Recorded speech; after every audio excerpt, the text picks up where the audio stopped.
you ain't never ever gonna break it. You can never beat them and they're better than you, face it. Thinking that they give a damn, you're not thinking straight, kid. No, they don't give a damn, you got what I'm saying? I'm not fucking playing, I'll give it to you straight, man. There's too many others and you're not that great, man. Stop what you're saying, stop what you're making. Everybody here knows that you just faking. Nah, I don't wanna hear it anymore, I don't wanna hear it anymore. All these fucking thoughts, they are not what I need anymore. I'm about to shut the motherfucking door on all you poor ass haters with your heads in the clouds, talking out loud so proud. You better shut your goddamn mouth before I do more speak out. It's about to head south. Never gonna make it.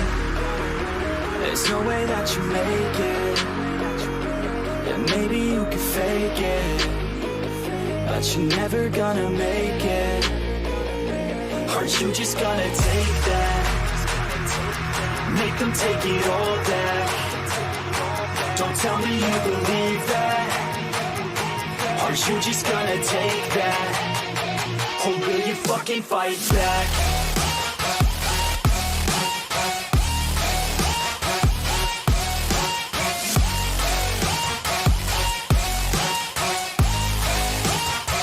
Or will you fucking fight back?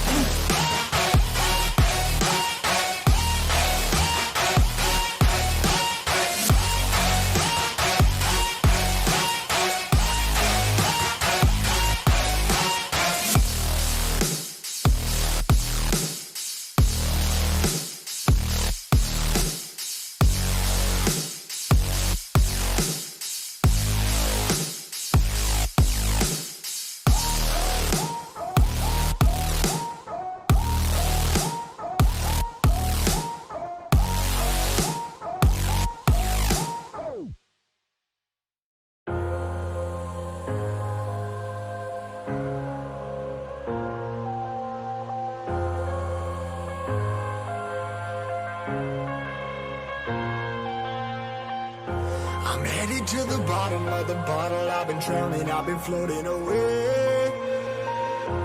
Every other dollar that I got in bed, I probably went and pissed it away. I ain't fucking okay, I ain't liking it, babe. I don't even wanna talk, I'm just smoking my haze. I've been stuck in my ways, I've been stuck here for days. I've been staring at the clock as the radio plays. I'm enslaved.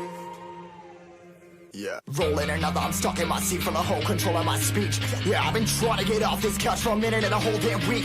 No kidding, I'm skinny, I cannot eat. Got a million motherfuckers that depend on me. Yeah, every friend in my family, from a girl, every fan I meet myself. I'm too on till I'm too off. Come down, make new thoughts, like jumping off of that rooftop. Whole life never when I knew not to make moves based on my mood drops. Like who's lost? Like who's lost? It's yo, steadily killing me, running my brain full of shame. I don't wanna lose it. From the stage, running out of my pain. See the sun coming out of that rain. My day really not game. I'ma never slow down, I'ma never behave. Stuck inside this prison, inside this cage. It's taking over.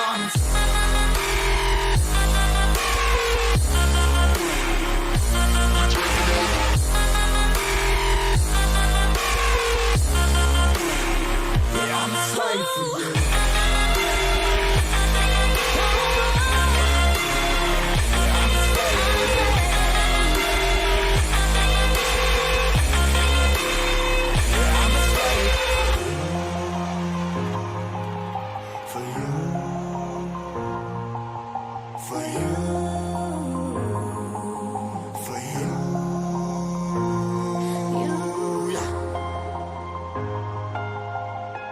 I'm a slave for you.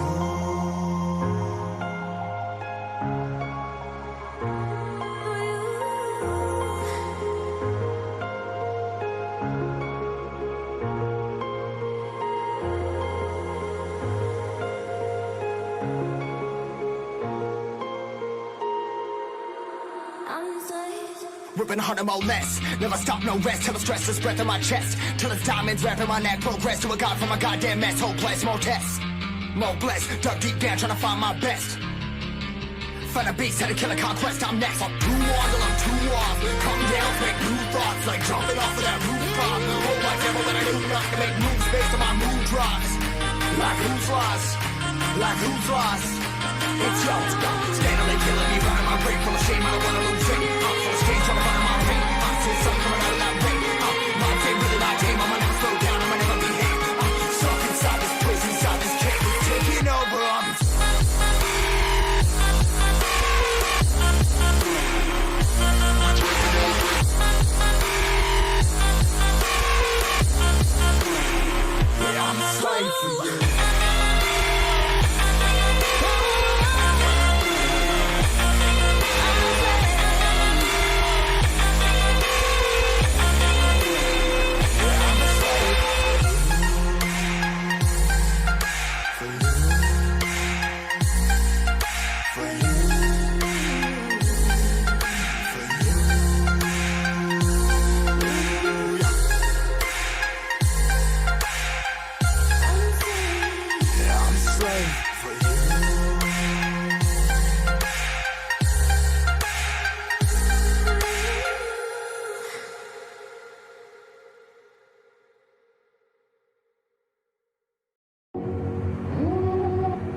devil in a red dress.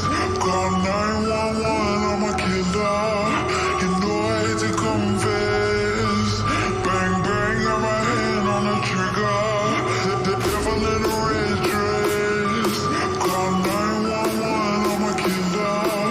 You know I hate to confess. Bang, bang, got my hand, bang, got my hand. Call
Hello and welcome, everybody, as we are here for the Game on Chicago Overwatch Online Open. I am your caster, Rich Rad, here with Labosco, and we're going to be bringing you some lovely action tonight. We've got 2 games set up first to 3, and Labosco, this whole first 3 weeks is an interesting format. Yeah, we're doing the Swiss format here for Game on Chicago in this online open that we have running. So 8 teams total in it. And if you're unfamiliar with how Swiss works, it's kind of a way where teams are going to be playing, if you win a game, if you're at the top, you're going to be playing teams at the top. So the first 3 weeks will consist of that Swiss format. The 4th week will be a playoffs, and then the 5th week will be the semis and the finals. So that's how everything's going to go around. And of course, we have our first game here, Rich, where we get to see DePaul University, a top 32 finisher in TESPA versus Butler, who is another program, a little bit newer, though, not quite to the same level that DePaul is at, but still some good players. Absolutely. And going into this first map of Temple of Anubis, I'm really interested to see with these teams and their composition, how closely replicating the current typical metas are that we're seeing in the Overwatch League in Tier 2, which we've seen a lot of as well. You and I have been just recently casting Contenders Trials, and now going to look at this type of combination where it's a little bit different when it at least comes to the support lineup, but there's still some relevancy of Genji, it looks like, for at least the defensive side, along with this Orisa Sigma. Yeah, Genji has been prevalent. If you've watched any of the Overwatch League games today, you saw a lot of Genji still get played. Sombra was a big part of it. We saw a bunch of Echo. Seeing here, we're seeing, at least from Butler, they are going to be running that poke style that we've seen be so common. They're running it with an Ana, though, here on the defense, trying to get those anti-nades are so important. Echo and the Genji, which is very meta coming out from DePaul. Absolutely, and with this now initial push onto the middle high ground, there needs to be a lot of attention here for this defensive side of Butler. The rotation from DePaul needs to come through swiftly to try and get a force out, and DePaul already getting an early pick onto that Genji play, reducing the backline harass and dash, but a nice even exchange. Both supports actually gone now is going to just really cause a lot of issue for Butler, and you can see this quick cleanup. Yeah, when Sly went down pretty early on, you knew that this was maybe going to be a recipe for disaster for Butler, because you lose your Genji, you lose a lot of damage, you lose a lot of harass, and it was so far away from the team, there was just no chance at all. You give a lot of credit, of course, to Mo. Obviously had the stuns out, was ready to take care of that Genji, so a very good game plan coming out from DePaul. They can attack this second point. no ultimates on the board for either team, Rich, but obviously for DePaul, that doesn't really matter. No, not at all. And this pressure forward needs to be very organized, moving in between these double pillars. Nice defensive shielding coming out from both the Orisa and the Sigma up front. A nice takedown, though, for Grandma on this defensive side, but an even exchange taking him out immediately after by Deadly. Still generating some ultimates. The Dragon Blade with the Nano Boost comes out from DePaul Blue Demons, and it is quite the follow-through on the back line. Triple in total, and that is going to be a lightning-fast take here onto this second point, and just a stagger here at all from Butler to run the clock down. No chance at all for Butler to come back here. This is such a good start for DePaul, Rich. I mean, they get the huge blade from Yoshi Saris, who a very good DPS player on this team, gets the 2 dash kills. Like, it didn't matter that they were down a player, because when you have that nano boosted blade, it can just change the fight so well. Like, the coalescence is a really nice thing to have as sort of a response, but it's not enough to deal with the nano boost, and it was pretty much over by that time too. So there really wasn't a lot for Butler to sort of deal with that blade when it came out. You either had to focus down Yoshi really quick, or you just had to kill everybody else, and just neither of those things were going to be able to happen. They just didn't have the resources to be able to do that. So a very good start from DePaul here, and now we get to see them on the defense. And Rich, they are showing us, pretty much similar to what we saw from the Paris Eternal today. They're running the Doomfist here. Sparkle, the one, of course, showing off on that. So I guess Yoshi's going to try and show us a little bit of his own ability to sparkle himself. Absolutely. We've seen some great play from Yoshi as a whole. You and I, for quite some time, have been either casting or in contact with Yoshi for a while. He's actually a part of my community as well, so it's nice to talk to him every now and again. But yes, this Doomfist is going to be very relevant, and already taking that high ground position, looking for an early engagement. And with this composition, it's not so hyper-clustered on that middle high ground, because the Doomfist is going to stay away, along with the Baptiste as well, for that backline healing and support. Yeah, you have just a lot of just burst potential, right? Like so much burst for the side of DePaul, and then on the other side, with the Hanzo being what comes out, you're obviously looking to really focus down those shields with storm arrows. They do have the double shield, so they do have the advantage there, and that's something that they can try and pin themselves on for Butler, but this is still a tall task just with everything that's available for DePaul. Ooh, with DePaul barely skirting out of there as well. That challenging task, barely surviving, but with the side position and an early pickup onto Thick Grandma, that's going to be the domino effect and allow DePaul to have a solid early defense. A really good start. They just knew when to aggress on to Butler to really sort of swarm around them and not give them a chance, Rich. So now they've got themselves the ultimate advantage. They're about to get the duplicate, which still a super strong ultimate, especially if you pick the right target.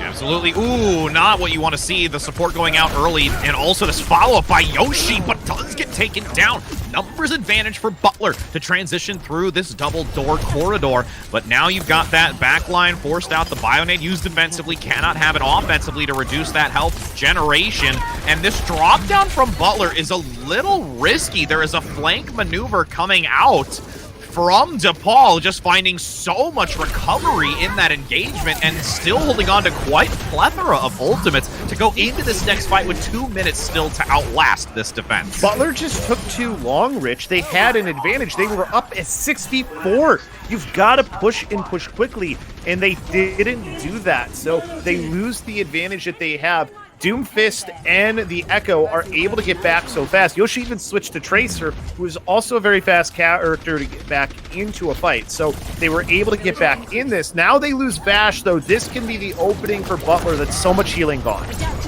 And there is going to be a duplicate coming out from Grandma. Butler going to go in for the charge, and the Dragon Strike comes through that small underbridge. Doesn't get too much value, but does separate quite a few. And honestly, because there was so much distance between Grandma, barely able to get the Earth Shatter on the high ground, but there's already been a double kill on the low ground for DePaul. This constant applied pressure from Grandma just couldn't gain nearly as much value, and now because of the scattered play, DePaul has been able to reform and hold back once again. Echo Loco, too, has kind of just been wherever and just making this so difficult for Butler. They lose Vash again. So, like, this is, again, advantage for Butler. Coming in with a full 6, you've got to push together as a unit of 6 and take care of the advantage you have. Ooh, Supercharger going to go into that, but a Transcendence to recover from this side of Butler, attempting to, with the Nano Boost, do some work, but the support is down once again. A cleanup comes through by DePaul. What a well-organized play here, and still carries over ultimates going into this final fight territory. I think DePaul's not going to be perfectly happy with their play because as clean as it looks, they are they're a much higher SR team, so the fact that they are giving it chances for Butler to do this is something that they'll want to look at. But Butler themselves, you know, when they've had opportunities, they've got to seize them though too. Like, that's one thing that you need to see happen here. And this right now is just DePaul playing a little bit of selfless gaming, trying to just spawn camp them right now. They want to secure the last few seconds. They feel very confident in this defensive position. They also found a really good stagger and know that they've got the ultimate economy to maintain this. You had some nice responsiveness, though, from the Sigma, eating the Yoshi Pulse Bomb, but despite that being consumed, there is nothing more here for Butler on this attacking side to do to compete, and that's going to be DePaul Blue Demons managing to take this first map of Temple of Anubis for this first 3. They looked really good too, Rich. You know, like I said, they're playing. There's a bit of a disparity between these teams. I think that's just obvious here from our first map, and you know, that's what happens when you do a Swiss format. Sometimes you end up with your early matches not being as even as you would like, but that's okay. That's the point of the Swiss format, is because we know that DePaul is a team that we expect them to be a good team in this tournament already anyways, right? So Absolutely. So this is one of those things where for Butler, you use this as a learning experience. Yes. I think that's how you need to look at this, because you're playing against a team. I mean, there's so many teams now in TESPA as far as collegiate Overwatch is concerned. So you get to learn from a team that was near the top, you know, top 32. That's nothing to, when you talk about TESPA, like, that is nothing to cry about or anything like that. That's a lot of very good teams, top 500 players on a lot of those teams too. When you talk about the top 32, players who are eventually going to be Overwatch League players are on those top 32 teams. Players who probably could be playing in the Overwatch League, like you think of Elk, who plays at Maryville, right? Like Elk has been technically on the Overwatch League stage, but that's another story. But that's the point, though, for Butler, is like, use this as a learning tool. Like, this is one of those games where you want to throw it away, right? Because it's a blowout. Yeah. But you don't, because you're going to look at how the other team is addressing things that you're doing, right? Like, because you can learn from what they're trying to do. So I think for Butler, that has to be the focus right now when the first map is, it's clear the difference between these two teams. Absolutely. And the other part too is to see kind of how the, you know, if there is sort of a subtle meta shift or adjustment in compositions, you know, perfect example, you talked about it earlier, seeing from Eternal, where the Doomfist kind of found its relevancy in some of the composition, where we've typically seen, you know, a lot more of the Genji Ashe type of combination. We've seen a lot of that synergy working well together, especially recently through Trials. We've seen it very relevant. The Brig and Baptiste for support lines that were also very, very important in that. We saw a little bit of an adjustment, kind of bringing back the Ana and the Moira, which still have value depending upon the compositions. It's also something where we noticed that the Ana was specifically working in tandem with the Dragon Blade, which you can still use the Dragon Blade on its own, but if you have that nano boost, especially when it comes to, you know, this type of SR, this type of level, that if you can use that to your advantage and even further secure the Genji's ultimate and follow through, why not try it? I mean, why not use it? I mean, we've seen that, yes. I mean, the Brig and the Baptiste is a very, very meta pick, but Ana still can hold her own as long as she is played with excellence and knowing when and when not to use that Bionate offensively and defensively. And that's the key, Rich, is the utility from the Ana is the most important part. Are your nades getting value specifically against the enemy team? Are you getting anti-targets that your team is able to eventually burst down in another way? There's a very good twit longer that came out recently from Surefor, where he talks about effective HP. I think is what it was called, or effective healing. I can't remember exactly the terminology that he used, but it talks about how there's a lot of healing in Overwatch now, especially area of effect healing, and how it's really difficult to take out targets. So anti-nade is one of Yes. those things that kind of actually can deal with that, but it also has a lot of counters to it. So that's why Anna isn't, that's why something like Baptiste is prioritized more than the Anna, because you have the immortality field and you have area of effect healing. Anna doesn't really have that. The nade gives you a little bit, but it just boosts it more than it actually heals everybody. You don't have that great amount of healing that it used to do, like back when Anna was first introduced or anything like that. Yeah. So, but again, for Butler, like you said, tinkering with things here, finding something that maybe is out of the ordinary that you can catch DePaul off with is a good way to go about it. But the other thing too, a little feather in the cap with the fact that they got Yoshisaurus to go off of Doomfist, right? Like that's obviously what he wanted to play. They forced him off it fairly quickly, and then he was onto the Tracer, which is the same sort of principles that you're doing with Doomfist is kind of what you do with Tracer a little bit, as far as harassing, being that off flanking target. So you can at least take some solace in the fact that you didn't allow them to play the comp that they wanted to play on defense. And now we get to go to Junkertown, where we have super long sight lines. And if you've got a good Widow player, like, it doesn't really matter what your SR is if you can hit the headshots. Well, and this is one of those maps I think we might see a little bit more of that traditional Ashe selection that's come out. The Widowmaker, of course, but I think Ashe could also just be very useful in this. Her sheer raw damage is such a critical dynamic to her kit. The ability to, get that dynamite on a clustered team to generate Bob, also just point presence, especially when it comes to a payload. Granted, there was the the increase in the cooldown for dynamite, so it has reduced the overall generation if you do land a really clutch dynamite, but it still yields so much value. And as we take a look here on the defensive side, you're actually going to see the Widowmaker play along with a Hanzo. So we're going back to that dynamic duo from a long time ago, it feels now, ever since we've been seeing, GOATs and the new metas, but just seeing this Hanzo and Widowmaker in tandem is going to be really interesting to work with, especially if there is a double shield composition coming out from Blue Demons from DePaul. But again, we can't see just yet, but again, they have a dive kind of composition that could hold true here from both the Winston and D.Va. I mean, you look at it at the very least for the side of Butler, like, this is a composition that you makes sense on this point, right? Like it's not something that you're like, oh, I don't understand why they're doing this. Like, no, you have the long sight lines, use those to DPS. Ooh, and there's some shots coming out from Grandma. Could not get the execution onto Bash, which was critical to use and prevent DePaul from continuing to press forward on this. And the front line has already severed most of Butler and will instantly collapse on top of this. And this dive composition, Yoshi and Dismal just working so well with Deadly Skull and EPOM. It's unbelievable how swift they were able to capitalize on that discordant target. Junkertown, you always think of the sight lines, but it does have some elevation where you can play a dive. Like it's not completely out of the realm of possibility of playing this, especially when you consider the second and third points specifically, Rich, where they work a lot better. So like a good composition that they can go ahead and play here, and they can flex and show a little bit of the versatility that they have. Absolutely, and with now this first checkpoint being obtained, it's going to be really critical. Oh, a duplication on the hook comes in big just in time to prevent that collapse and the kill.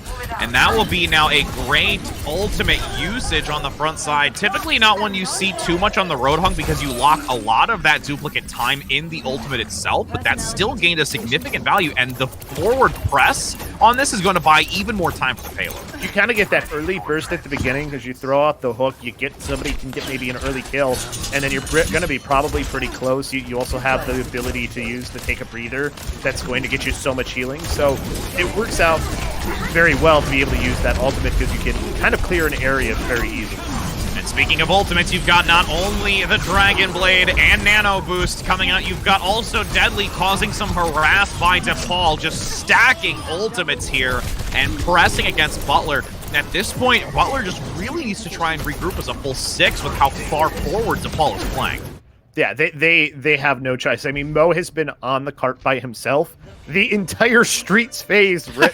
He wasn't even in the fight. He's been just sitting there and finally coming back with Deadly Skull to get some healing, but it didn't really matter.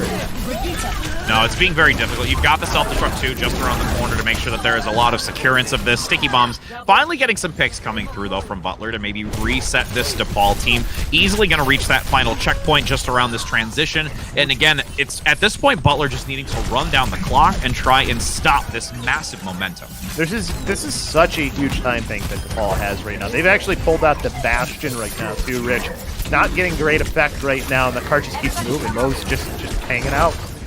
Absolutely, just chilling in the back. Peace and tranquility amongst the payload moving around the corner. But you've got Bob in the back ready by Grandma.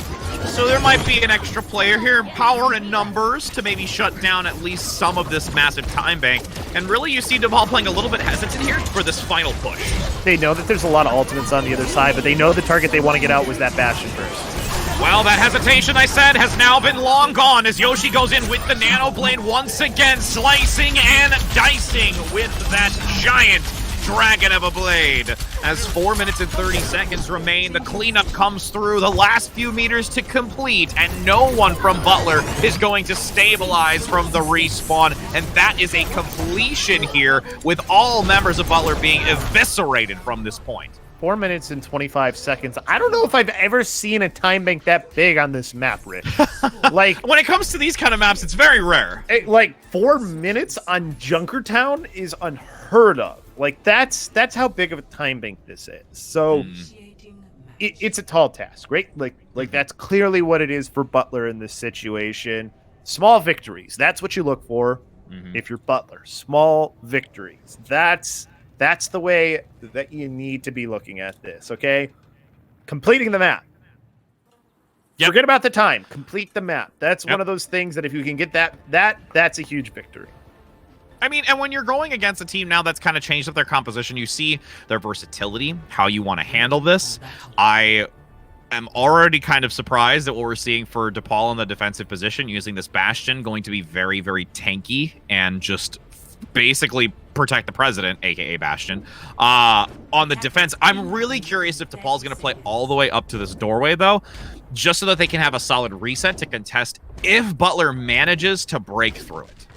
I think the critical thing here is you're getting a little East Coast special coming out from DePaul University. Now they're starting to flex. Okay, now they're filling themselves a little bit. This is when you have to punish them, though, if you're Butler. Like, show them you can't just play a composition just because you think you can. And they're actually going to maintain this high ground on the roof. And I can tell you that roof is sure going to be on fire with a lot of just shots coming out into that choke point. This side room position for an exit way from Butler needs to be utilized, I think, to get a nice flank position. I would like to even maybe see a transition to a Sombra or something that can find a harassment, because Thick right now is going to have a difficult time really getting through that Reinhardt shield. Well, just moving the card is not a bad idea either, because of where that is. Like, they have to chase the card eventually, and Bastion doesn't want to chase a card. So no, if you can make that happen, that can be something that's really good, but Butler is in a really tough spot. Yeah, especially when you've got the Symmetra being able to just constantly maneuver that Bastion play. It's going to be really, really challenging, because even if you do find an opportunity to take down the Bastion, that instant relocation is just completely overwhelming your aggression. They are getting players off of the high ground, though. So now for Butler, this is their opportunity. Ooh. They've gotten out Deadly Skull. You now have a free Bastion that you can take out. Oh, but you've got Symmetra still doing a ton of damage on the flank and gets a triple, gets the quad, and just shuts down all hope that Butler was able to obtain. The pick onto the Bastion there by the Widow shot was really critical, but just could not handle the Symmetra in the back. The beam is deadly. The turrets are deadly on the door. They keep going out this main door. You've got to approach this from a different angle. They are starting to now. And now they've got Dismal out. This is their chance. Yep, with the fact that is no longer going to allow the reposition on the Bastion, there needs to be an exploitation on this. That teleporter is no longer available. The Immortality Field comes out to try and lead into this, but the tank configuration being ready by Yoshi is only going to solidify even more presence here, but it's no need for use because the triple and the quad, and going to get the fifth almost here in the doorway. Mo says, I'll grab it for you, friend. And now 2 minutes remain here for Butler for 2 more possible attempts. Yeah, it gets the penta. That's still pretty good, right? Like right? 5. I think you'll take that if you're Yoshi. amplification matrix, kind of good when you've got a Bastion, and now the ultimates just continue. Yep, Dragon Strike through the center does sever the team slightly, but the Photon Barrier is there from the defensive side of DePaul to retaliate back. Yoshi gets a pick in the backside with that tank configuration. The double wants the triple, but can't find too much. Multiple members of Butler resetting back into the room. Minute and 30 seconds still to go. Ultimates have been expended and only relying now on the Earth Shatter. This is a chance for Butler to try and exploit them with the reduction in ults. Yeah, this is still a tall task, though. The Bastion is still in a position. Oh, behind now, too, in the Shatter!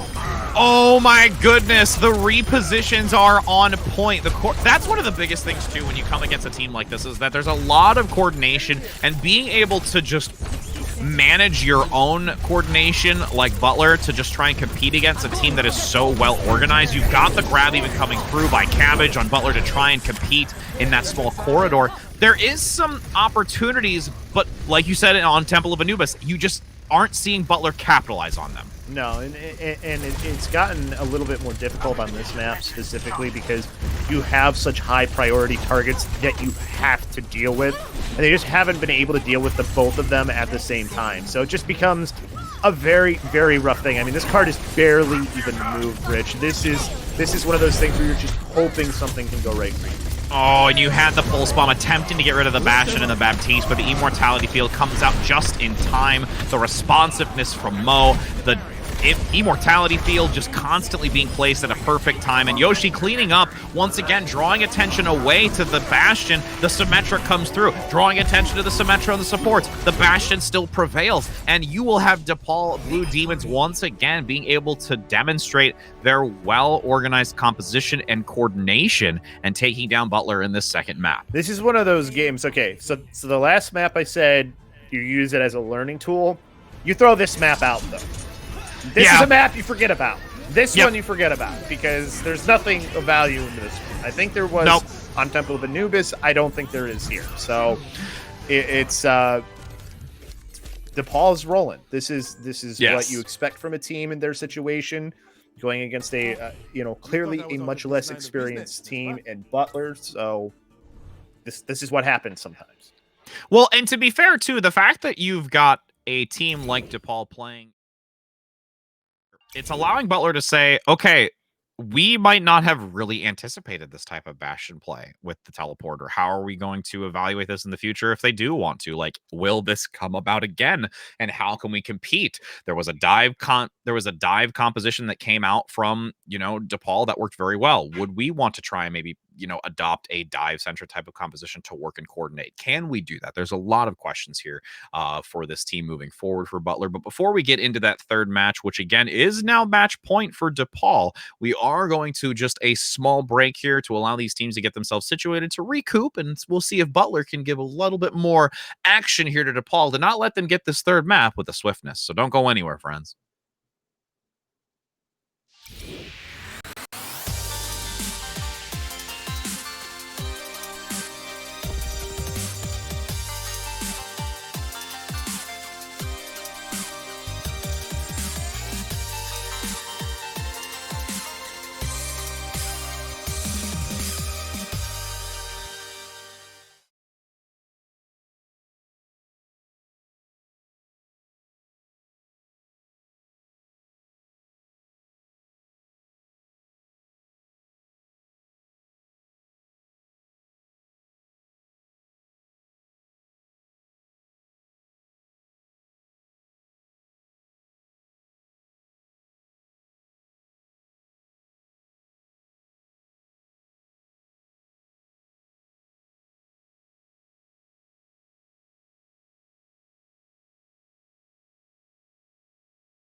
stable.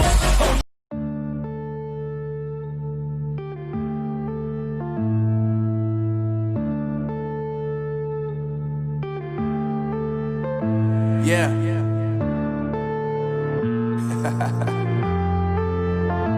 Unknown Brain, Marvin Devine. I'm saying bye to all the lies and all the times you cried, saying that I wasn't right, yet I was right by your side. You manipulator, playing games, your friends commentators, and I don't know what you say about our private conversations, but it's got them hating. Thanks to all the rumors you be claiming. It's cool, I'm done with you, so they can throw you a celebration. You gon' hate it when you see me with somebody living better. I'm trying to tell you that me just doing me gon' have you jealous. I know that I gotta stay away from all your games, yeah. I know that I found somebody else to love me one day, yeah. You'll realize the grass ain't greener on the other side, no. You did me dirty for the last time, so now I gotta say goodbye.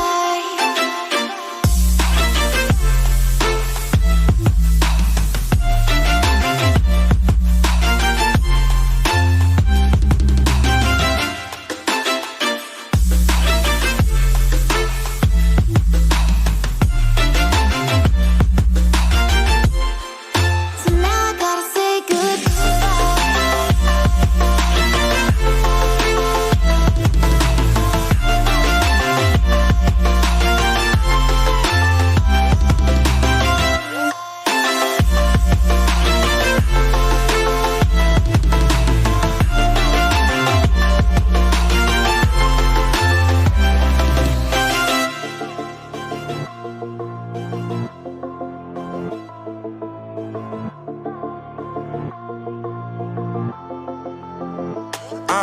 Yeah, my life is lovely now, I'm focused on me. You said you were about to die, I guess the car is on E. But see, I ain't even tripping, cause I just chose to believe that somebody gon' come around and give me just what I need.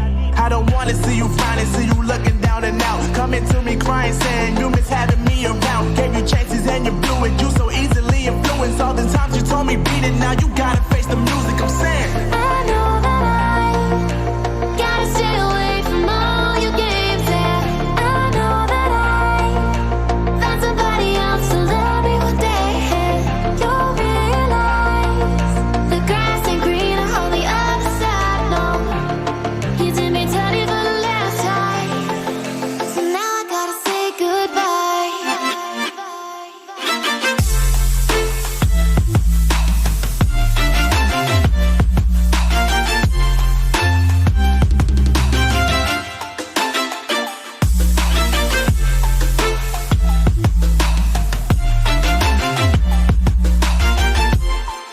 So now I gotta say goodbye.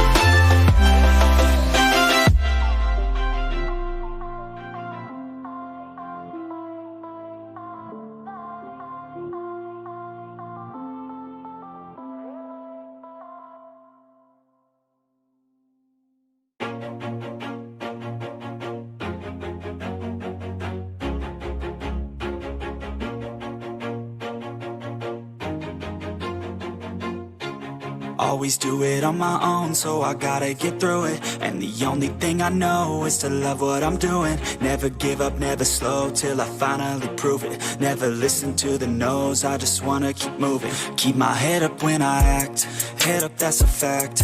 Never looking back, I'ma keep myself on track. Keep my head up, staying strong, always moving on. Feel I don't belong, tell my thoughts to move along. Push myself to be the best, die with no regrets. Live with every breath, see my message start to spread. And I had so many dreams, when you hit your teens, life ain't really what it seems. Try to find out what it means. Always do it on my own, so I gotta get through it. And the only thing I know is to love what I'm doing. Never give up, never slow, till I finally prove it. Never listen to the no's, I just wanna keep moving. Yeah, I put out all this art, it's my only medicine. Yeah, everything I do, I'm just being genuine. enter in onto the beautiful map that is Lijiang Tower. The nightlife is here, friends, as I am Rich Rad with Labosco gonna bring you this control map action. We've already seen DePaul Blue Demons take 2 back-to-back maps, and now Butler will go onto this control point attempting to, we talked about it earlier, try and, at least just gain some knowledge and also a W out of this one, which would be quite an amazing feat for them right now. Yeah, the expectation is this is another DePaul win, right? Like that with how the first 2 maps went, like of course that's what you have to expect. So whatever you can do as Butler to sort of make that not happen, you consider a win, right? Definitely. You can win a point, that's great. Heck, winning a decent, like you get it to 99, I think that's really good from them. Like that's how good DePaul has been in this game. So from Butler, Lijiang Tower offers 3 different points. It's kind of going to depend on where we go as to what compositions are really going to be viable. Night market is something where you tend to see more brawly style of compositions because of the enclosed area and everything, but you do have some nice sight lines. So, I mean, come on, this is where Carpe had the Widowmaker, yes. So nutty play that everybody remembers from season 1? Yeah. So there's a couple of things you can do on Night Market. I don't know what we're going to end up getting, but I think the important thing here is we see. I like how Night Market was the one I decided to pick, and we don't even get that at all. No. We're going to Control Center, Yeah, which okay. even more so is an enclosed area. So, like, this is where you're going to see, like, we've seen Junkrat be on here. Like, we've seen a ton of different stuff end up being the choice for this map. And I mean, it's one of those things where, I mean, it's flipping a coin, my friend. A 3-sided coin, or a 3-sided dice, like where it's got like the little oval kind of thing, and you can like spin it and like hope you're gonna land on the right map, and you didn't. It's okay. I've never seen a 3-sided dice. Have you never seen a 3-sided dice? Oh my gosh, they're great. It's like this weird little oval kind. It looks like a football almost. It's super weird. And we'll need to do that. Seriously, now I'm gonna probably look that up after to make sure that actually is a thing, and I'm not just making it up. But as we hop into this center, I mean, honestly, this is where we like to see sometimes some May play. It's very rare that we can see, but it comes through just because of that maintaining middle high ground. But both these teams gonna go a little bit more brawly here. Again, very, very standard on this point to go with a more brawl style composition, a lot more sustain on the side of Butler, but the damage is going to be very high for DePaul. So if they can execute, this is a very good situation for DePaul, and that's exactly what they're doing. Yep, they were able to persevere through that defensive hold. A really nice deflect on the fire strike, getting a lot of damage that came through, but wasn't able to do too much with it. DePaul going to play hyper-aggressive into this doorway, gets the team kill, and, with quite a bit of ultimate charge generated here, especially on the support line. Oh, wait, what? Yeah. I was going to say, yeah, wait, we got to do that, right? That's the goal of this match? Yeah, it's kind of the goal. Kind of an important thing. It's just like playing in comp by yourself and solo queue, even in team environments. Ooh, Word Shatter going to come out on the front. Mo gets the double. One immediately off the Shatter itself. Vash going to play aggressively. I wouldn't be surprised if we just kind of saw some pick damage coming out from the doorway until some ultimate stack up for Butler to try and compete against DePaul at the moment. Oh no! Or there's a big forward aggressive dive. No, there was nobody there. You gotta back up. Like, you can't. Listen, I know that Mo's also playing. They've switched what they're playing as far as their roles. Like, yeah. Yoshi's playing support, so like there's that too. And he gets the kill. Ah! I'm mentioning him, of course. Grandma Blades with the Zen with transcendence and synergy and all. Takes it down. Nice sleep dart gonna come out though to at least take a quick nap onto Yoshi. But Dragon Strike gets a side angle, and this is just a bathing, like, I don't even know where I was going with that. I was just say like a bath of ults. That's weird. We'll try. I digress. For Butler, this is sort of trial by fire, right? Like, welcome to this open season. You get to go against one of the best teams right at the start. This is right. This is what the top looks like. Have a good look. Yep, Coalescence to lead in and try and compete. You've got the Nano and also the Earth Shatter, but does get blocked on the front side. DePaul trying to recoup from that. Does get an early takedown for Butler to have the numbers advantage, trying to step to the side, but Bash gets the kill. Those close proximity shurikens ever since the patch does make it very devastating to that frontline tank. 85%. DePaul is still capitalizing on this fight, despite the early lead that Butler had, and now it's just really quite all over the place for scattered engagements. But this is still a winnable fight for Butler. They have the numbers advantage. They just need to group together and take care of the targets that they're fighting. Yep, the grab comes through, does lock down one, but unfortunately there's no follow-through. 2 supports down, and that's going to spell demise.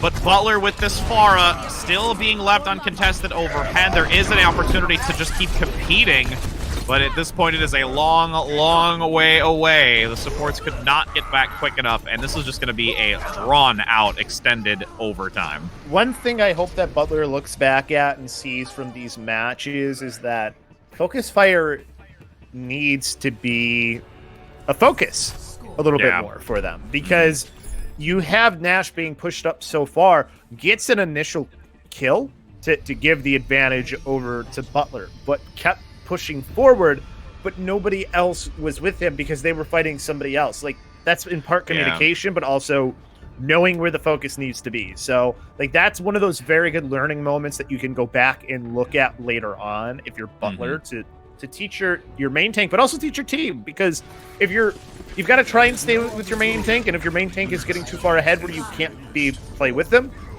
you got to let them know.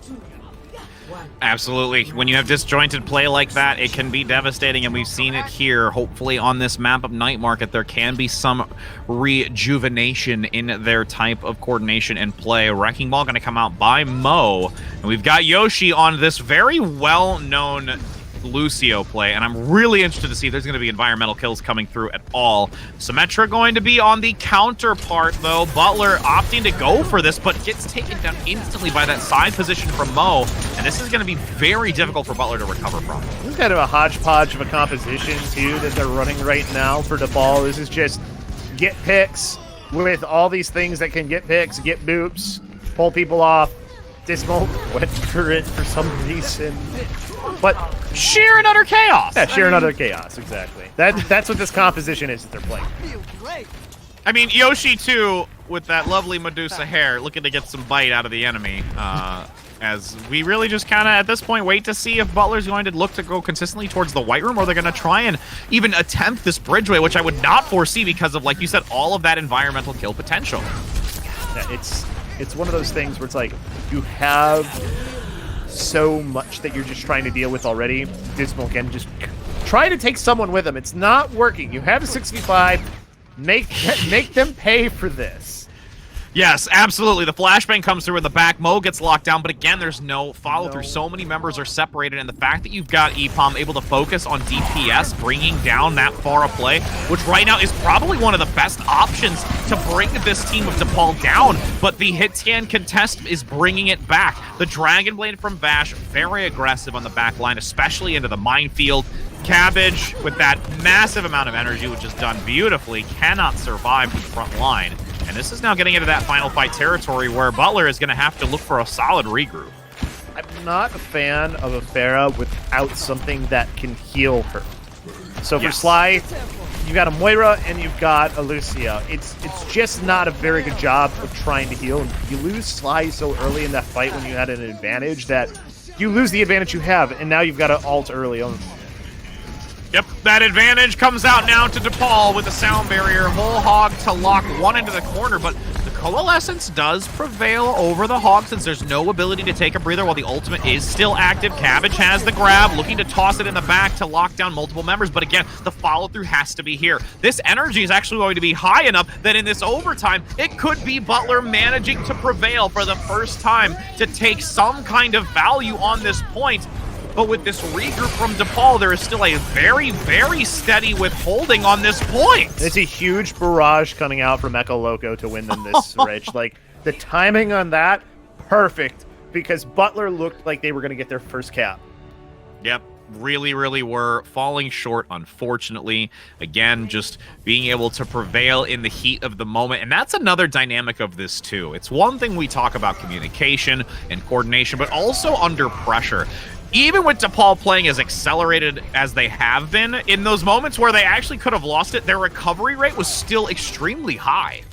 They always had the right utility, the right ultimates to get them out of any situation that they put themselves in. Because a lot of what happened to DePaul on this map specifically was created by DePaul, by being over aggressive, by playing loose, that Butler just was never able to fully take advantage of it, unfortunately.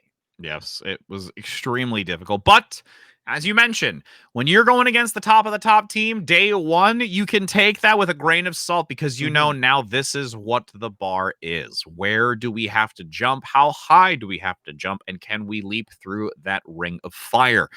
And as we continue this night, we still have more Overwatch to come, friends. We've already seen one DePaul team play, and now we're going to see the second, which is the DePaul Academy Black team against the Scarlet Hawks. So this will also be a first to three, but before we get that underway, we're going to go to a slight break before we get that match going for, again, that first one here. As we've stayed consistent for this Swiss will be Temple of Anubis. So get some drink, as we do, to try and hydrate and also allow these two teams to get ready. So don't go anywhere, friends.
Definitely going to be a continued DePaul team being involved. We've got DePaul Academy Black versus Scarlet Hawks. So, Labasco, we saw some definitely dominant play by DePaul. And I'm curious to see if we're going to see the same thing from this Academy Black team.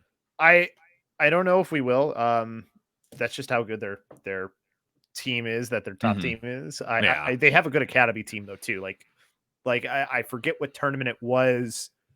I don't remember if it was the collegiate tournament that the Midwest Showdown, or if it was the tournament that you and I did at the LAN when LANs were still possible. A thing. It was one of those two. The DePaul Academy team actually went pretty far and almost met DePaul. So they're a pretty good team. Like they are a good team. They're just not at the caliber that their TESPA team is. So definitely. And we're going to be heading on Temple of Anubis once again for those that may be tuning in a little bit later. Again, this is the 3-week Swiss format first. So we are going to have the same.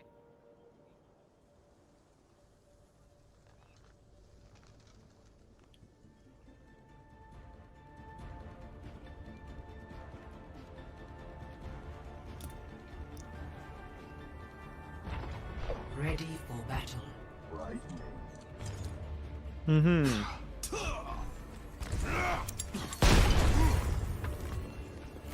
Yeah, they're actually going with a dive composition here too for the Scarlet Hawks. So they've got the Winston, which very common to see Winston on this first point. There's a lot of areas for the Winston to kind of be on high ground, drop down onto players, jump out, get a lot of cleave damage, do that whole thing, you know? So it makes sense to see a Winston here. I'm a little surprised by it, though.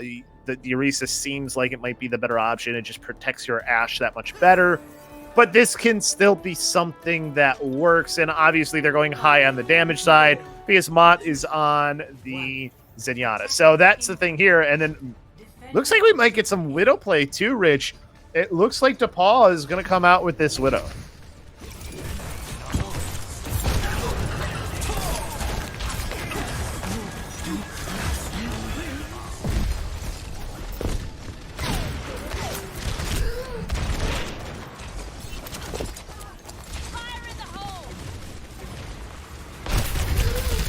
Ooh.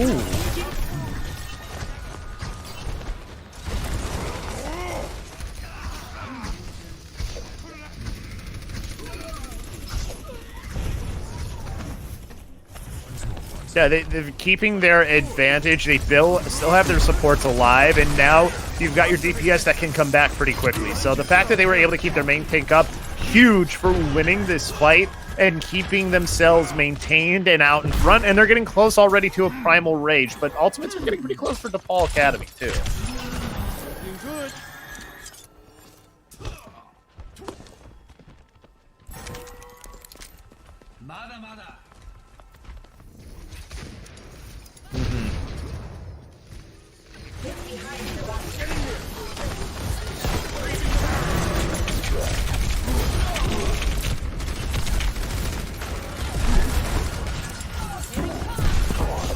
From Scarlet Hawks, who is really just causing so much harass to DePaul that it's allowing a great recovery from that forward push. They just have to make sure that they maintain the point. Don't give up that 33%. I mean, not that it would be a bad thing if they did. They still maintain it anyways. They really worked through anything that came their way. DePaul didn't use any ultimates yet, though, is the one thing. They've been kind of holding off. Tangerine has made that switch to the Ashe, too, so the Dynamite is just so important here. It's really hard for the Widowmaker to get value if she's that unprotected at times, too.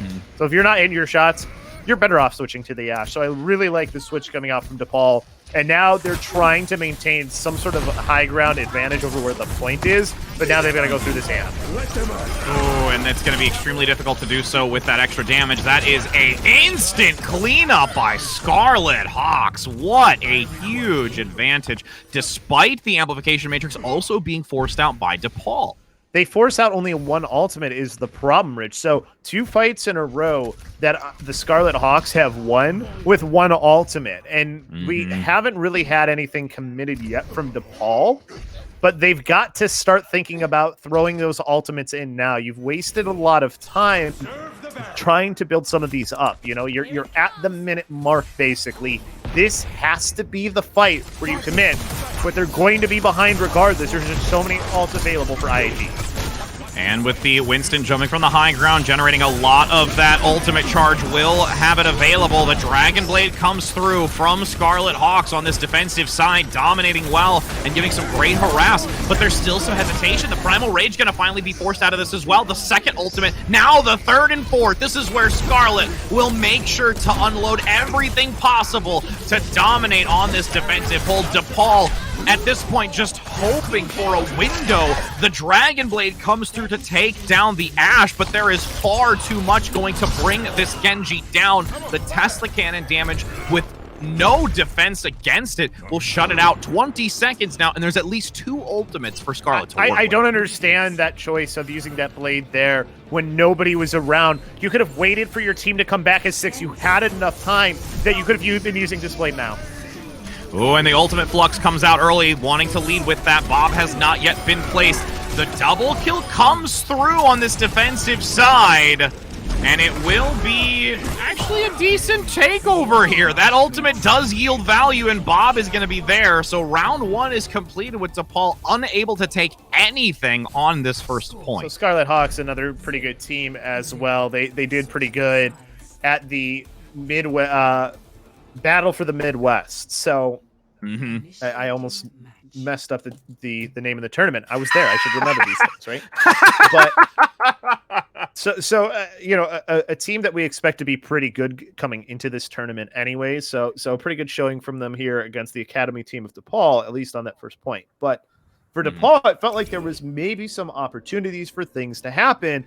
And again, it's maybe a little bit of a lack of awareness of what's going on. And those are things that you can clean up when you go back and watch this game. You didn't have to use the blade when it was used. Like, you could have waited for your team to come and maybe have a better advantage. Of course, you're going into ultimates, but it's one more target that they have to try and focus down. Maybe players are able to live a little bit better. Like, I don't know what happened to the immortality field for them when they got pulled into the Grivennik Flux, because it just didn't seem to come through. So, and where they were pulled made it a little bit difficult. But looking now defensively for DePaul, it's like, okay, maybe you can try it in matches. It's a tall task, but they're running this is just meta. Like, this is the most meta of meta compositions for what we've been seeing be the most popular thing that gets played. So this is them pulling out all the stops, really saying, all right, we're going to try and win this as best as we can. And with a little bit of an adjustment here coming out, mainly going to be one of the support players and also Scarlet having the Wrecking Ball with the adjustment in this. Not going to be a complete mirror. You've already got some great applied pressure up front with the Genji play, but a little bit of a misposition here. Blade gets very, very low. Nice recovery in the back line from the supports, and this immortality field being used already could start spelling disaster for DePaul.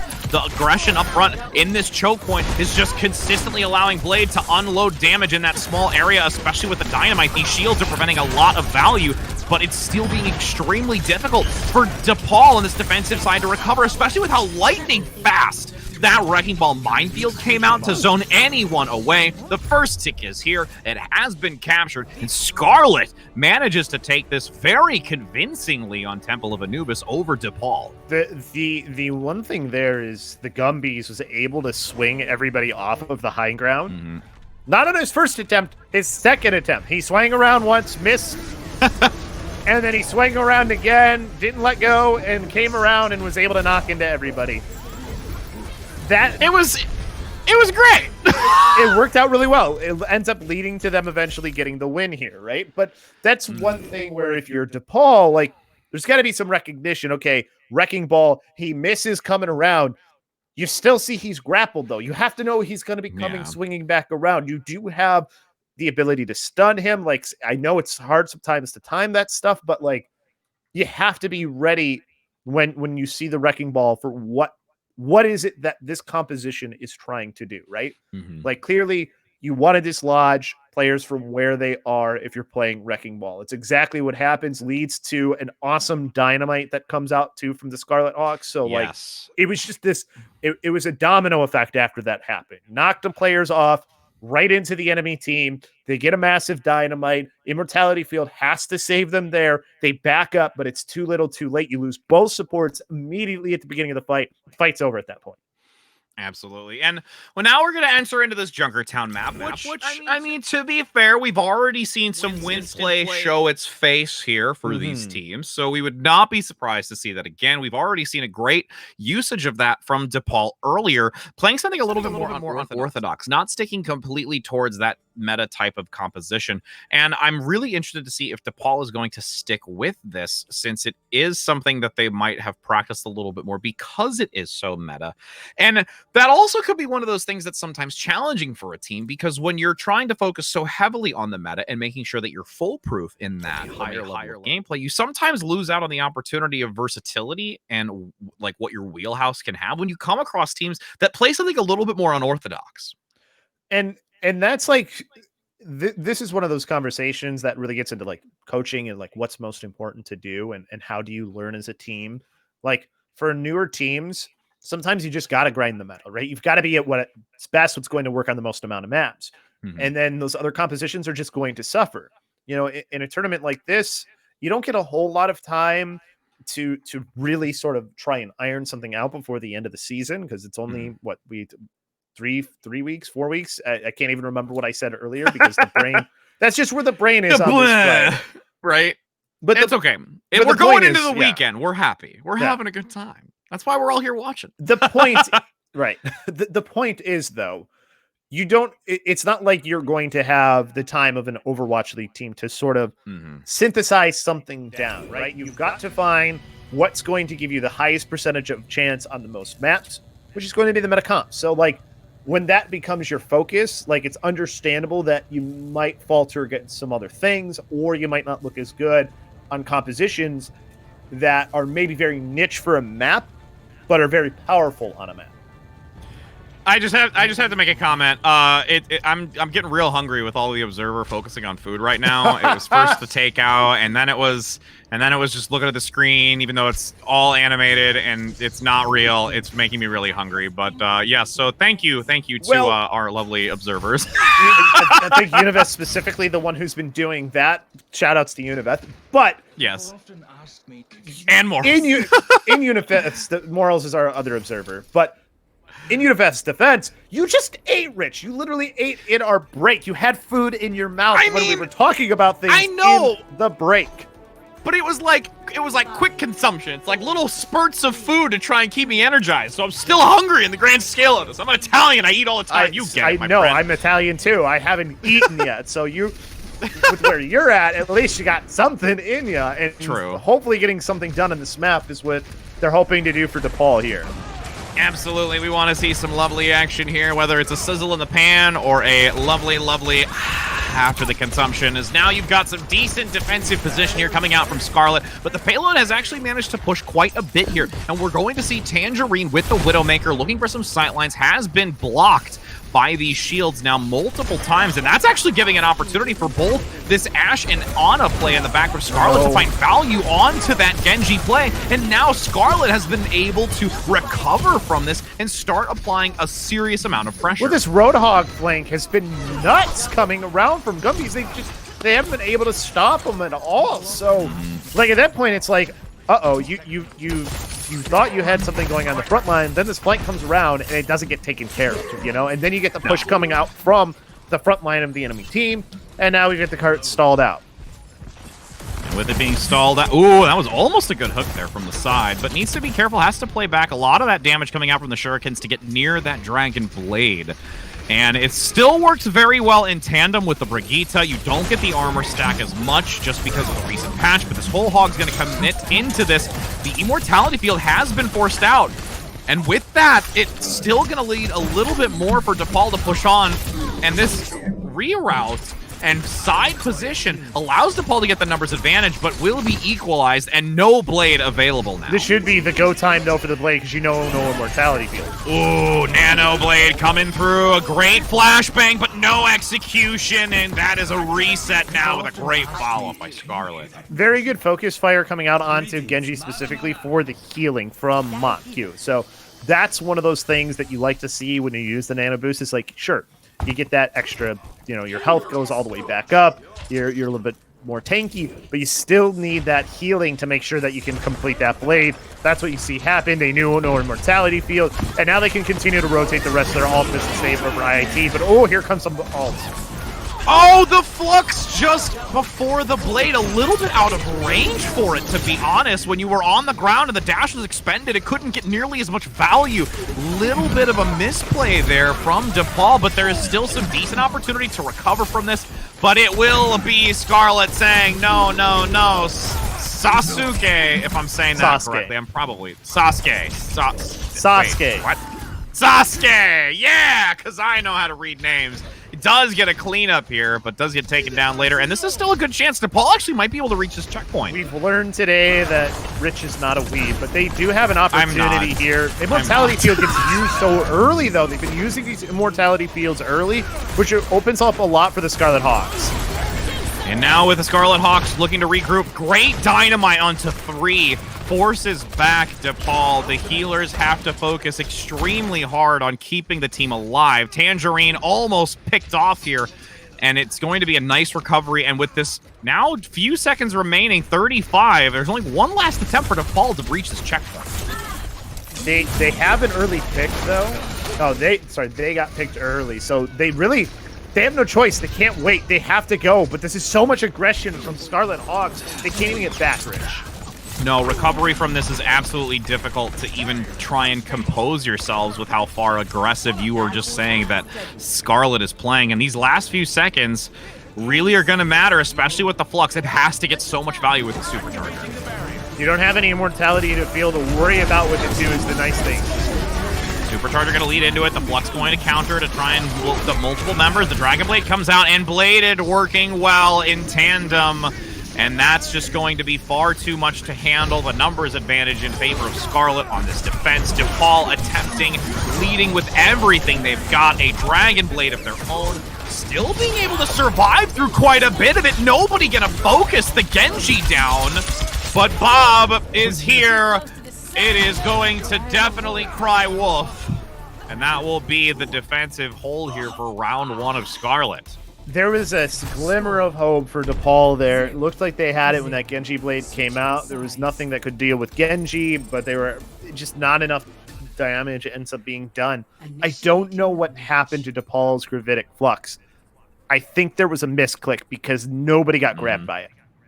And yeah, it might have been. And when you miss with an ultimate like that so early on, you're just kind of setting yourself already so far back, right? Like that's such a high impact ultimate for what it does, not only for the damage, but for what your team can do while those players are in the air. So a big loss with that ultimate there. And you got close though. Like at least they got almost to the end. We've at least seen the full thing of Junkertown today, Rich. Yep. But we have. We're not going to now. So second time around, no. We're not going to pass by the lovely food shop. I had to make a comment about that because I'm glad that my observer didn't touch on it. But no drive-by pickup here as we see the defensive side for DePaul coming out. I'm interested to see how this McCree's going to play because we've seen this come out every now and again. The McCree rotated out for the Ashe. It's more to sort of try and deal with Sasuke, right? Like you're trying to deal with the Genji. That's one of the key parts of this. It gives you a little bit more of, it's not anti-dive necessarily, but it's another element of anti-dive. Yeah, absolutely. And with this, crowd control, it could be very useful to get the pick necessary to take down Sasuke and regroup with the rest of the team. Sasuke, though, getting a nice side position here, and the fact that you already have DePaul picking off a couple leads to their advantage on this defensive side. But really, Scarlet still keeping in tow with DePaul in this defense. And you've just got these Sigmas going head-to-head right now, just trying to do what they can. The Wrecking Ball comes through as well, and that's going to be Scarlet able to finally persevere through this defensive line. The tank line is really good for the Scarlet Hawks. I mean, Gumbies and Alchemisto work together really well, so like super fun to watch them work together. Now they only have to win one more fight. Like, you've got one chance here if you're DePaul to maybe stop this. One chance to bam, bam, boom, boom, boom, boom, bam. Not gonna do the copywriting. Sasuke, though, gonna get pulled away here by the halt in the back line. Looks for the regroup as the amplification matrix comes out from Jupiter. Even exchange, both Briggs down. The second support goes as well for DePaul. And this is a very difficult position to be in. Nothing to sustain you for that defensive side. The Dragon Blade and Pulse Bomb come up and are available. But you've got Scarlet once again here in a great position to continue regrouping more than enough time and to compete against DePaul. Yeah, DePaul pretty happy with the fact that they were able to stop the cart here. They've got ultimates pretty quickly. Tangerine made that switch just very recently to the Tracer, so already feeling dividends from this switch. Just have to be careful. Don't lose anybody early. Get value out of these ults. Ooh, the Flux going to be eaten on that one? Okay, that's a new one to see in the kill feed as both blades come through, but one shall prevail. Sasuke with the double, and the brother Shimada by Bladed Banana gets the kill. That will be the nail in the coffin as Scarlet Hawks manages to take the second map of Junkertown. They looked really good there too. They lose one fight, right? Like that's the one fight that they've lost so far. And it comes off of the back of some very good play from the DPS of DePaul Academy. They get some quick picks, and it was good trading by DePaul to win that fight. Yeah. Nano boost. Doesn't matter what's happening anywhere else. Just win the fight and win the game for Sasuke on the play of the game there. But for DePaul specifically, I mean, you saw a fight where they trade out Brigittas. It's a 5v5. They're able to win. Like, that's one of those fights that you're going to go look and kind of look back at if you're DePaul and be like, okay, that's how we want to play all of the time. The sort of things we're doing in that fight are the things we want to carry over into other fights. And, I mean, they're just kind of behind. They were just too far behind at that point where there was really no chance for them to enrich. But we got another map. So that's the good thing at the very least. And the fact that you didn't know Sasuke is still something that's sticking with me because, like, did you never watch like Ninja Warrior back in the day on G4? No, I know. And like literally, the term Sasuke, it's the Sasuke run, isn't it?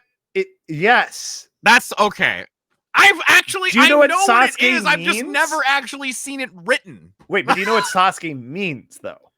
No, isn't it from Naruto? Ninja. It means ninja. Oh, that's right. That's right. It does. Okay. See, Rich Rad learns, friends. Rich Rad learns today. It's also a character in Naruto, but like, you're not a weeb, so like, okay, it's whatever. I knew that part. I knew that part, and then the whole run thingy where they're just like the Naruto run, right? Yeah, the Naruto run. I know what I'm talking about. I'm not a boomer at all. Not a boomer at all. I was gonna say, I'm a boomer too, and I know, but let's not talk about it. We'll leave on that note and allow you all to have a moment to digest exactly what I had just said out loud and the fact that I don't know what I'm talking about. So digest that. Rich Rad doesn't know what he's talking about. He's totally out of his league when it comes to discussion about Sasuke. But like I said, we will be back in just a moment, friends. So don't go anywhere because we are going to see if DePaul manages to maybe get some Sasuke running of their own. I don't know. I tried. All right, we'll see you in a moment, friends. Don't go anywhere.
up. Told myself to push and never stop. I've been stressed out, watching both these hands around the clock. With my eyes wide, trying to get the panorama shot. Whole world getting blurry to me, answers getting lost. So I watch my back and keep it moving to the front. And remember that the world's yours, do it how you want.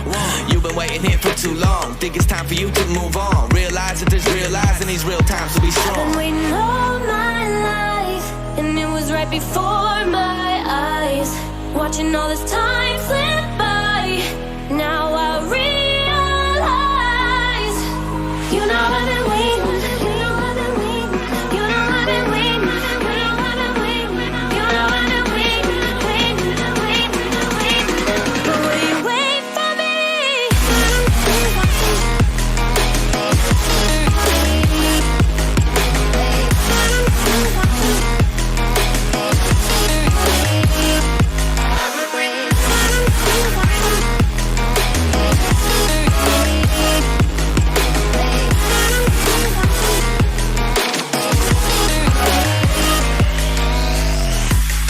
My whole life I'm forever grinding, waiting for my time to shine just like a diamond. But life is rough and I ain't with that funny stuff. I use it all as motivation, but it's hard to have the patience. Watching time fly by might be the hardest thing I have to do in life. Frustrated that I ain't where I want to be yet, but I know that I'ma make it if I chase that check. Yes. Cause I done seen the time go by for too many years now when the stars were aligned. Cause I done seen the time go by. Yeah, I done seen the time go I've been by. waiting all my life, and it was right before my eyes. Watching all this time slip by, now I realize. I've been waiting all my life, and it was right before my eyes. Watching all this time slip by, now I realize. You know I've been waiting, you know I've been waiting, you know I've been waiting, you know I've been waiting, you know I've been waiting, waiting, waiting, waiting. But will you wait for me?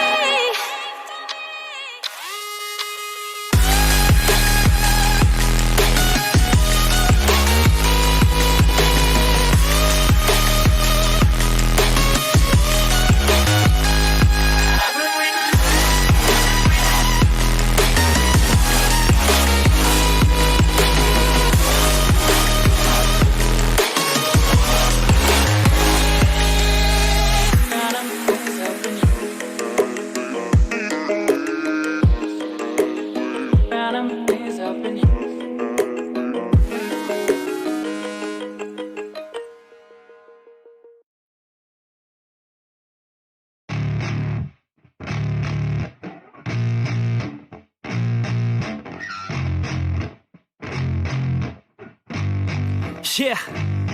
I spit raps like a heart attack, fast fatal heart impact, past painful scars. In fact, I blast tasteful bars and pass. I back up my actions, fact don't ask, grab reactions, jacked attack with every word, then act with class as they hear me snap. I got nothing to lose, cause I fought and felt the bruise. Now I'm not the one confused, call the shots and they produce. I ain't lost, I'm finally loose, pick a new silver excuse. I need the views to boost me to a new abuse of being used. Everybody wants a piece now, y'all can rest in peace now. You're dead to me, so peace out. Remember you're discreet now, get ready for defeat now. I'm gonna make you bleed out, listen on repeat now and weed out all the weak now. Get up and make a change, don't remember yesterday. If you got something to say, speak your mind before your grave, cause your life is yours to save. Ain't nobody gonna change, everybody stays the same. So be different, make a name, like huh? a soldier, I keep on moving forward, always getting closer.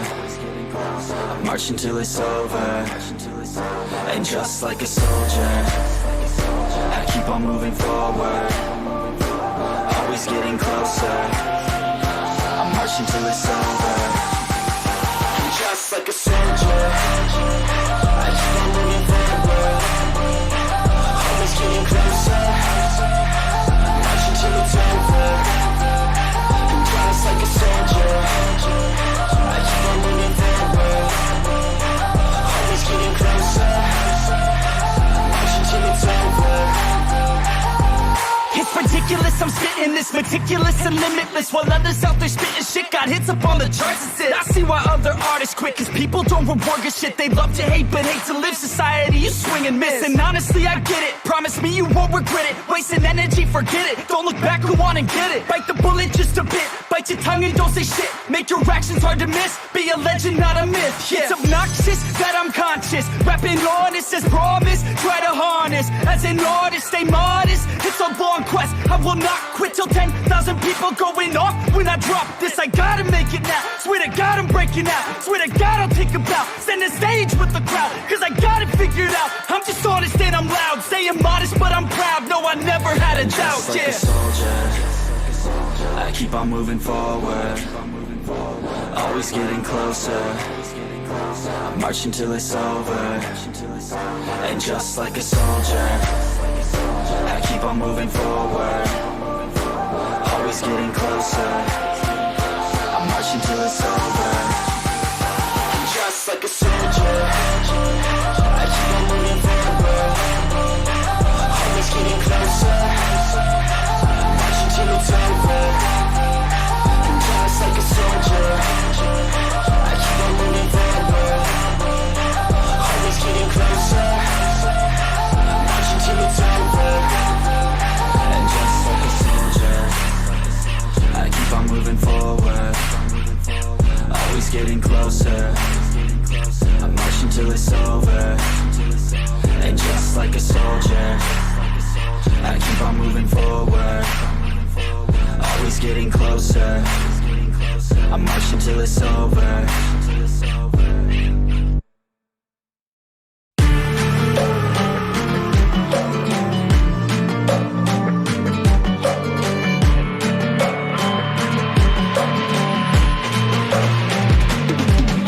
If we are one grain of sand in the middle of the ocean, can you try to understand how a touch can cause explosions?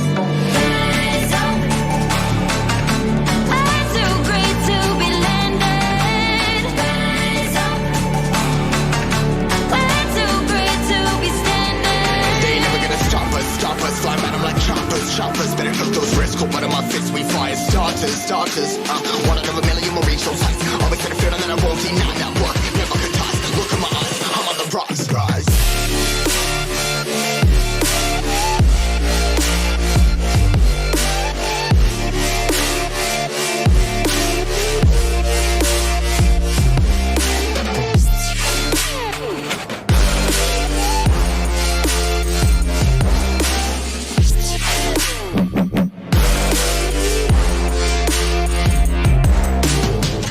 Rise, cutting my size, trying to make sense of it all comprised. Yeah, eyes, spinning these skies. Never stuck down, feeling paralyzed, but I'm up now. We all too late to fall. Yeah, anyone coming, I'ma lift them all. Never look down when this risk involved. They got guts, got a lever, gonna wish it off. Ain't got no feelings, we just floating.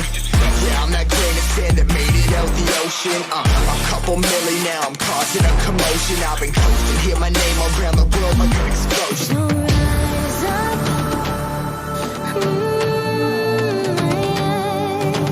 Rise up.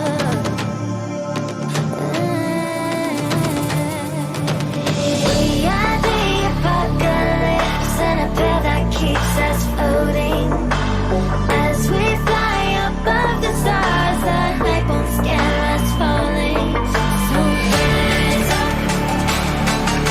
I'm too great to be landed. Rise up. We're too great to be standing. They ain't never gonna stop us, fly at 'em like choppers, better cook those risks, cool, but on my fists we fire starters, let's go. One out of a million will reach those heights, always in the field and then I won't deny that work, never could toss, look in my eyes, I'm on the rocks, guys.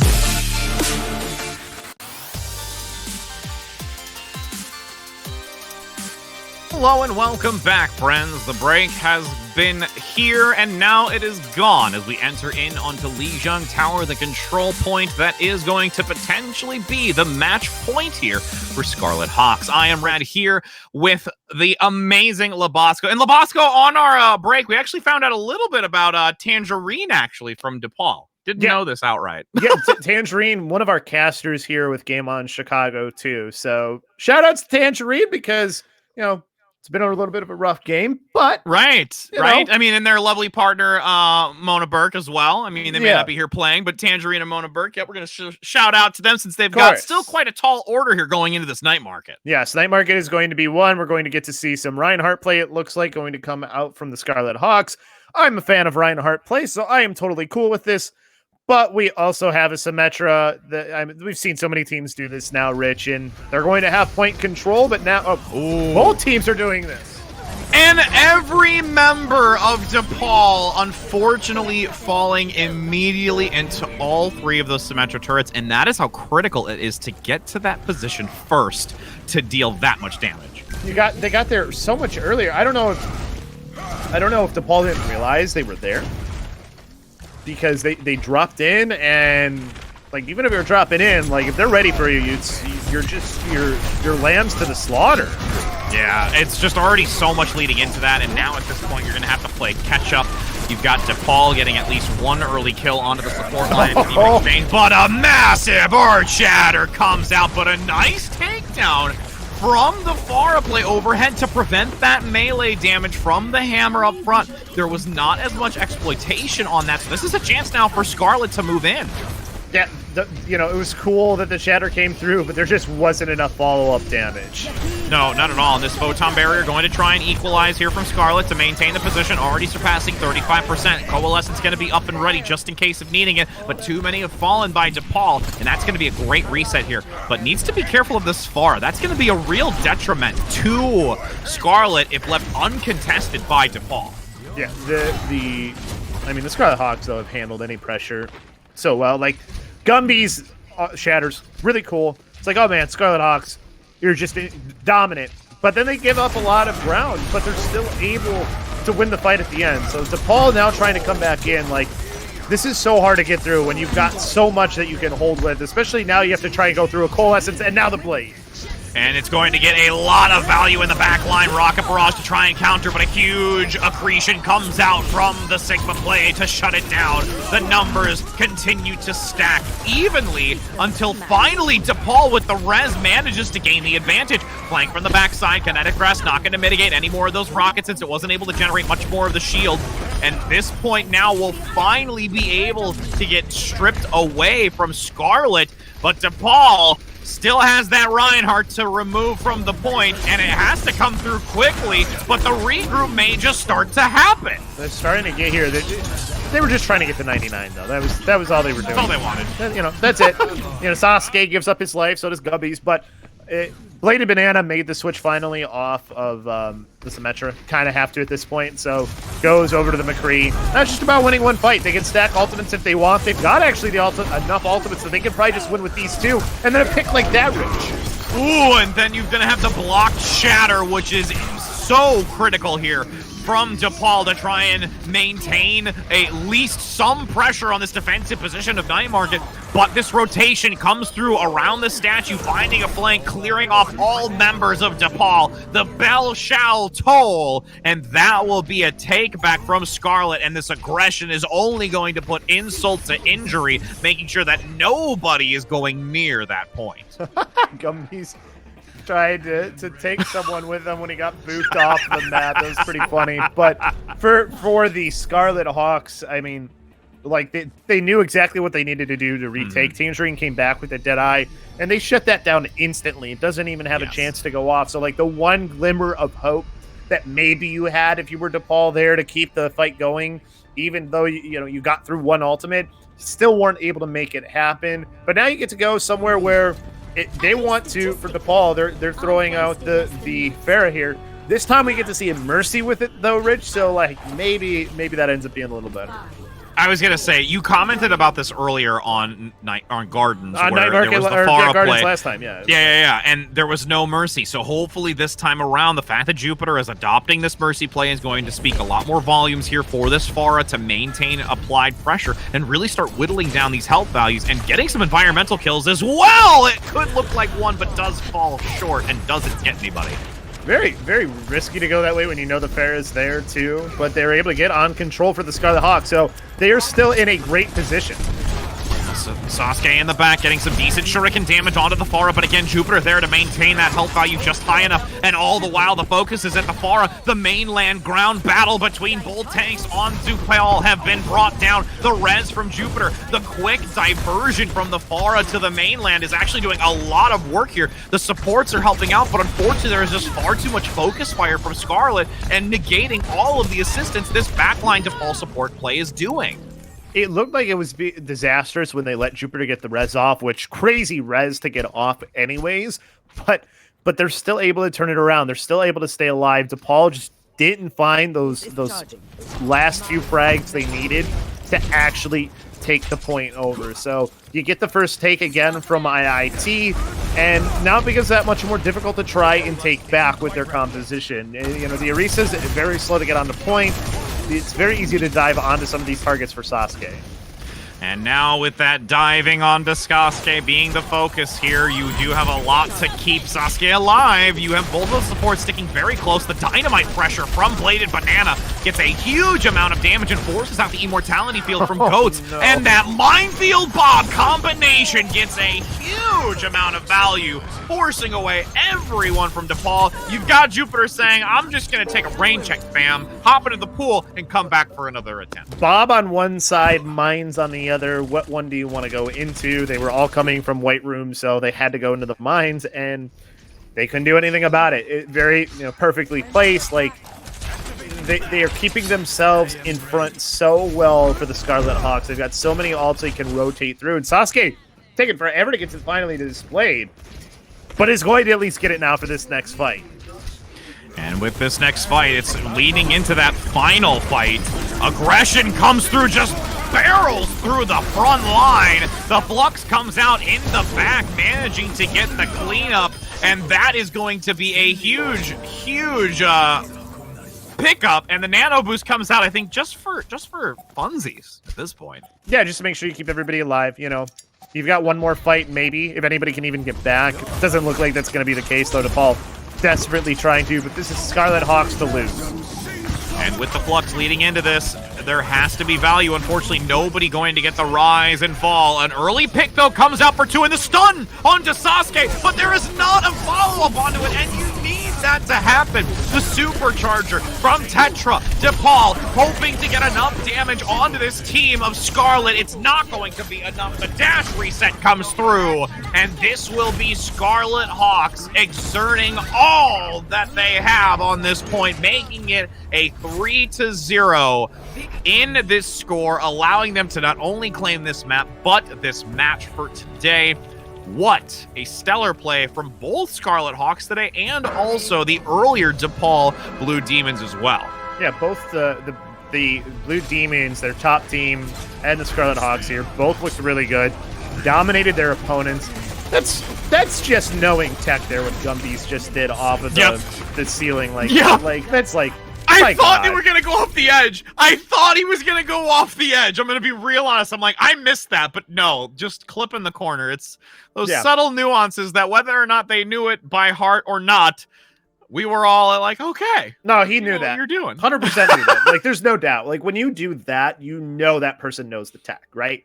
Yeah. Like you don't do that by accident. Like, oh, I'm going to use this over the root, like that's purposely done. Like, that's somebody who knows what they're doing on the Wrecking Ball. And Gumby's looked really good on that Wrecking Ball every time that he played it. So that's something that's cool that we get to see from the Scarlet Hawks, because I think Wrecking Ball just adds a different dynamic that teams don't really know how to deal with at times, because it's like this massive target that can just deal a ton of damage, get out so fast if you know what you're doing. The shielding ability, like Wrecking Ball is a fun hero that Overwatch has when used correctly, and when you can see what Wrecking Ball can really do. It's just a matter of whether or not the players can really play around it, and Scarlet Hawks seem to be able to do that really well. So you have to give them a ton of credit for that. DePaul was able to get some takes, though. They got some percentage. Like, you give credit to DePaul for that. Like, that's improvement from some of the other maps that they have.